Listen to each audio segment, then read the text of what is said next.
하나님께서 주시는 10계명을 우리가 보고 있는데 마지막 9계명과 10계명입니다. 하나님은 9째 계명과 10계명에서 거짓말하거나 속이지 말고 사랑으로 진리를 말하라고 명하셨습니다. 10째 계명에서는 다른 사람을 시기하지 말며 하나님이 우리나 다른 사람에게 주신 것을 원망하지 말고 만족하라 명하셨습니다. 10계명을 마지막 시간인데요. 10계명의 4계명까지는 하나님 사랑에 대한 계명이었잖아요. 그리고 5계명부터는 6개의 계명이 이웃 사랑에 대한 계명이 쭉 나오고 있습니다. 하나님 사랑하는 계명, 하나님 사랑하는 사람이라면 이웃 사랑하면서 살아야 된다. 이렇게 설명하고 있는 것이 10계명인데요. 9계명과 10계명 굉장히 흥미로운데, 왜냐하면 이 9계명과 10계명이 우리 마음에 굉장히 직접적인 연관이 있기 때문입니다. 내 이웃에 대하여 거짓 증거하지 말라라고 말하고 있는 것이 9계명인데요. 우리 하나님께서는요, 이스라엘 백성들을 은혜로 구원해 주시고 내 백성이면 이렇게 살아라 하고 10계명을 주셨다고 했습니다. 네가 이걸 지키면 내 백성이 되게 해줄게가 아니라 먼저 구해주시고 내 백성이면 이렇게 살아라 라고 말씀을 하셨는데요. 하나님께서 내 이웃에 대해서 거짓으로 증거하지 말아라 이렇게 말씀하고 계시면서 이웃들에 대해서 우리가 말이나 행동으로 어떻게 해야 되는 것임을 가르쳐주고 있는 말씀이 9계명과 10계명입니다. 거짓 증거하지 말아라 라고 얘기했는데, 보통 이 거짓 증거에는 비방하는 것, 뒷담화하는 거죠. 그리고 중상하는 거, 그리고 위선하는 거. 이게 왜 거짓 증거인가? 좀 자세히 내용을 한번 보면은요, 우리가 계명을 어떻게 어기게 될까요? 대표적으로는 헐뜯는 것이 있습니다. 헐뜯는 거는 요즘 말로 뒷담화라고 하는데, 둘 이상이 모여서 다른 사람을 막 욕하는 겁니다. 그럼 그 이야기를 듣는 사람은요, 보지도 못했는데 그 사람을 깎아내리게 되는 겁니다. 이것이 헐뜯는 것이고, 중상은요, 이건 더 나쁜 건데 하지 않은 일을 했다고 거짓말하면서 괴롭히는 게 중상입니다. 그리고 정죄와 위선도 있습니다. 정죄는요, 자신은 깨끗한 사람인 양 그 사람이 얼굴을 들 수도 없게, 희망을 가질 수도 없게 만들어 버리는 겁니다. 이 안에서는요, 위선도 포함되어 있어요. 자신도 어떤 면에서 똑같은 죄인인데 그 부분에서 자신은 깨끗하다고 여기고 타인을 정죄하는 모습이 위선입니다. 이런 헐뜯고 중상하고 정죄하고 위선하고 하는 모습들이 많은데요, 우리도 때로 이것을 하게 되는데요. 인터넷에서요, 사람들이 어떤 기사나 사건이 나면은 댓글을 엄청나게 답니다. 어떻게 하면 이 사람에게 가장 상처를 줄 수 있을까? 어떻게 하면 다시는 고개를 들지 못하고 발을 붙이지 못하게 할까? 이런 걸 생각하는 사람인 것 같아요. 댓글이요, 너무 비방을 합니다. 중상도 하고요. 그리고 정죄하고요. 그리고 자기는 익명이니까 위선도 포함되어 있죠. 아예 매장시켜버립니다. 그런 일을 당하는 사람들은요, 그런 댓글을 보면서 너무나 화가 나기도 하고 억울하기도 하고 속상하기도 하고 자책하며 생을 마감하는 사람들도 있고요. 그나마 다행이면 정신치료를 받아야 되는 상황까지 이르게 되는 것을 보게 됩니다. 우리도 다 알고 있죠. 그렇다면 이 댓글을 이렇게 다는 사람들은요, 루머를 퍼뜨리는 사람들은요, 왜 굳이 자기 시간을 들여서 로그인을 해서 댓글을 쓰고 있을까요? 그냥 너무나 싫어서, 또 혹은 저 사람이 가진 것들이 질투가 나서, 부러워서 나쁜 댓글을 달고 루머를 퍼뜨린다 그래요. 그래서 작은 기사가 하나 떴는데 일파만파 더 커지는 경우가 있어요. 물론 진짜인 경우도 있지만 아닌 경우가 굉장히 많죠. 굉장히 파괴적인 행동입니다. 글 하나가 욕망을 꺾어버리기도 하는 거예요. 그런 댓글을 다는 사람들의 마음 가운데 악한 동기로부터 나오게 되는 마음의 정체가 대체로 탐심과 관련이 있다는 거예요. 왜 탐심은요, 남이 갖고 있는 것을 갖기 위해서 혹은 질투가 나서 하는 그런 악한 마음이 탐심이거든요.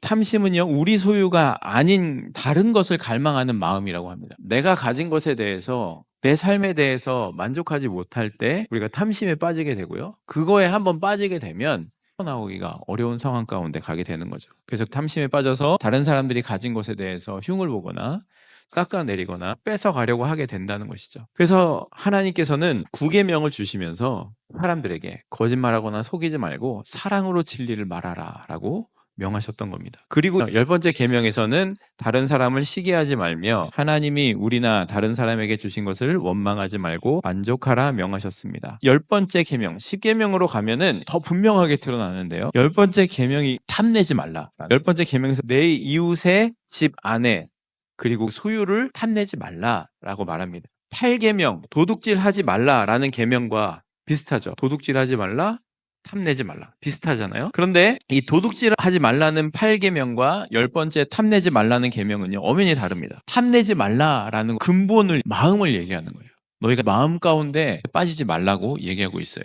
어떤 신약학자가 10번째 계명에 대해서 이렇게 정의를 합니다. 우리는 왜 하필이면 그냥 집이 아니라 이웃의 집을 탐낼까? 그 이유를 먼저 살펴보자. 인간의 이웃의 집을 탐내는 이유는 인간의 욕망은 타자, 즉 이웃이 없으면 불가능한 욕망이기 때문이다. 인간의 욕망은 타자와 이웃이라는 사회적 관계 안에서의 욕망이다. 인간은 혼자 있으면서 그저 무언가를 욕망하기보다는 이웃과 비교하면서 이웃의 것을 욕망하는 존재라는 뜻이다. 인간은요, 둘만 있어도 자족하지 못하고 하나님께서 주신 것에 대해서 만족하지 못하고 탐하게 되는 그런 연약한 존재라는 거예요. 하나님 그거 아셨다는 거죠.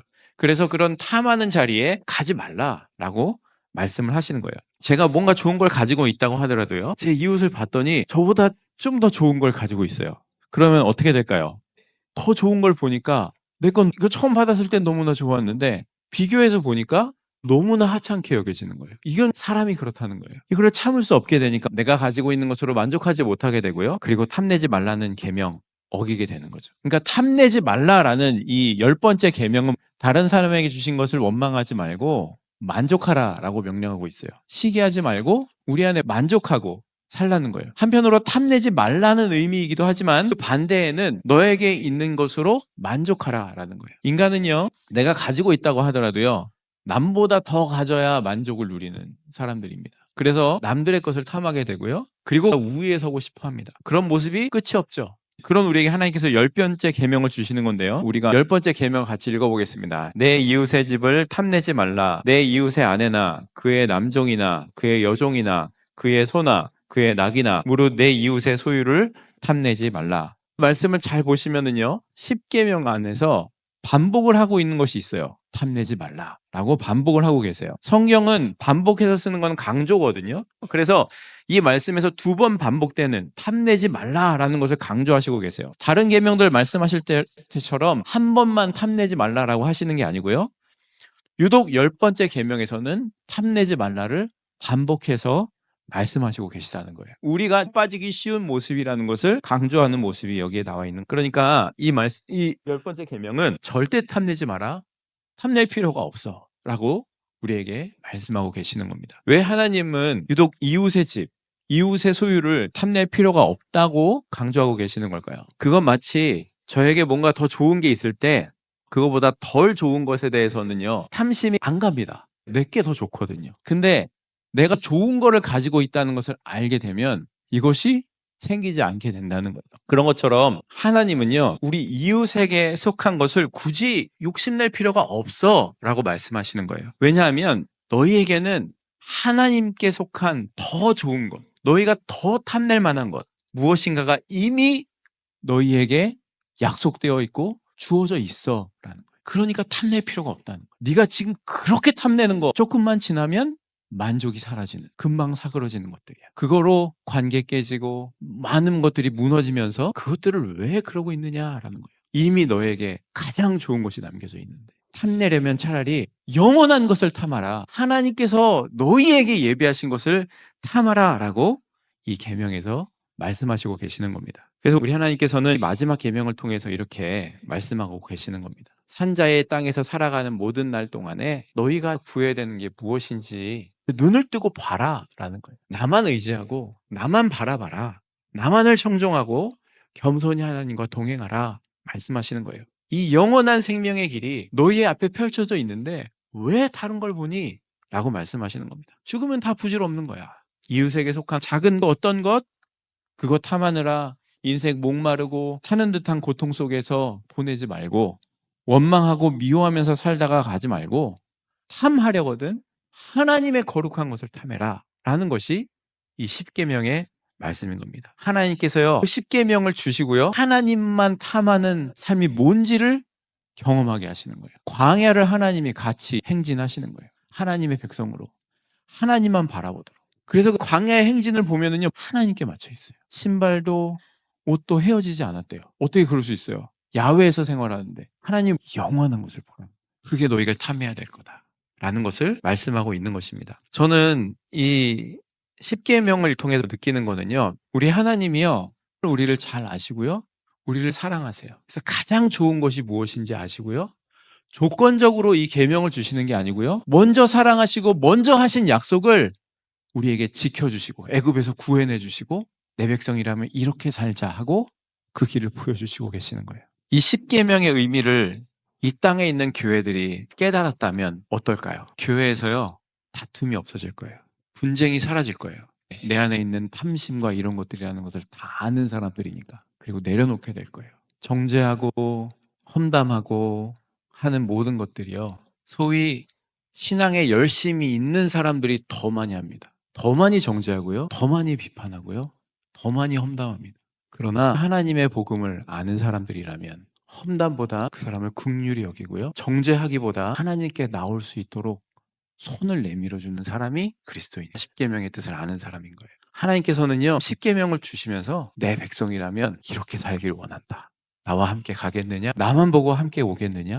하늘나라를 탐하고 살겠느냐? 라고 말씀하시는 거예요. 우리 교회가 그런 교회가 되기 원합니다. 그래서 하나님께서 준 약속을 그렇게 붙잡고 계명을 붙잡고 살려고 노력하는 안아주는 교회고 아픈 자를 손가락질하는 사람이 아니라 긍휼히 여기고 손 내미는 우리가 되기 원합니다.